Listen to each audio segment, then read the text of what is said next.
Hello बच्चों, let's read the question. The question is saying assertion given है genetic code is non overlapping reason given है no single base take part in the formation of more than one codon. Options है both A and R are true and R is the correct explanation of A. B में है both A and R are true but R is not the correct explanation of A. C में है A is true but R is false. D में है A is false but R is true. E में है both A and R are false. तो आइए देखते हैं हम इसका की कंसेप्ट। तो अगर हम बात करें इसके की कंसेप्ट की, तो इसका की कंसेप्ट हो जाएगा जेनेटिक कोड। अगर हम जेनेटिक कोड की बात करें तो ये रिलेशनशिप है किसके बीच का? So it is the relationship between the sequence of amino acid जो प्रेजेंट होता है एक पॉलीपेप्टाइड चेन में and the nucleotide sequence of the DNA और द आरएनए। फर्दर अगर हम बात करें तो जेनेटिक कोड जो है इसके कुछ प्रॉपर्टीज होती है।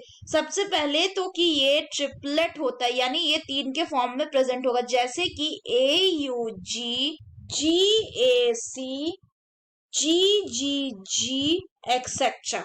नेक्स्ट अगर इसके प्रॉपर्टी की बात करें तो वो होता है कि ये जो कोड है ये कैसा है, ये एक यूनिवर्सल कोड है। यूनिवर्सल कोड, यूनिवर्सल कोड का मतलब होता है कि जेनेटिक कोड जो है ये एप्लीकेबल होगा यूनिवर्सली, यानी कि एक कोड कोडॉन जो होगा, मान लीजिए कोई एक कोडॉन है, वो सेम अमीनो एसिड को कोड करेगा from a virus to a tree और द ह्यूमन बीइंग।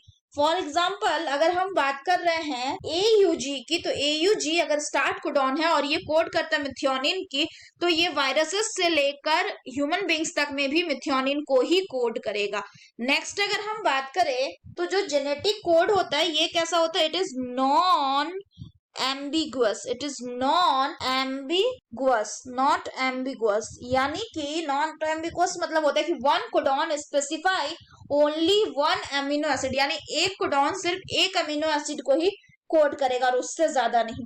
नेक्स्ट होता है कि ये कैसा होगा? इट इज कॉमा लेस, इसमें कोई कॉमा नहीं लगेगा जब हम लिखेंगे तो।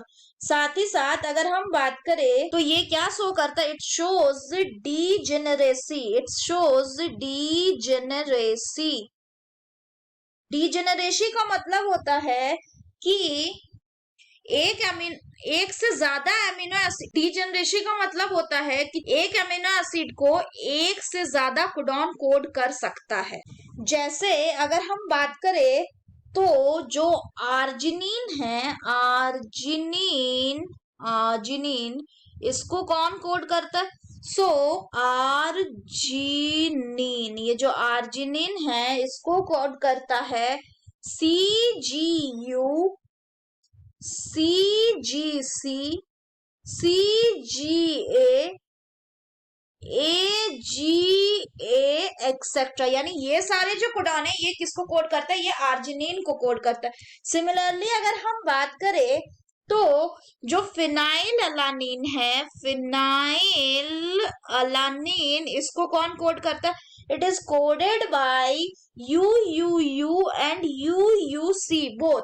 तो इसका मतलब हो गया कि एक जो अमीनो एसिड है उसको एक से ज्यादा कोडॉन कोड कर सकता है। तो अगर हम अब क्वेश्चन की बात करें तो क्वेश्चन में बोल रहा है कि जेनेटिक कोड नॉन ओवरलैपिंग है।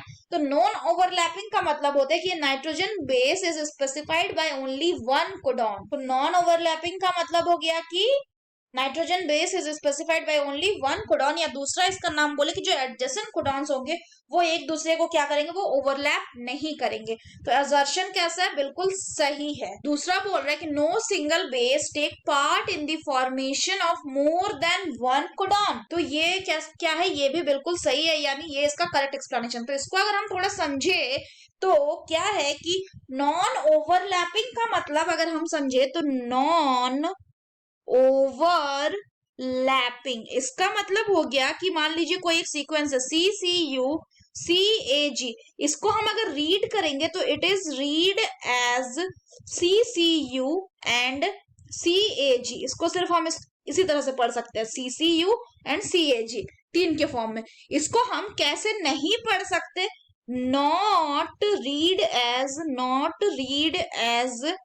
CCU, यानी हम इसको CCU फिर CUC, फिर CUC, then CAG, then UCA, UCA and CAG के फॉर्म में नहीं पढ़ सकते।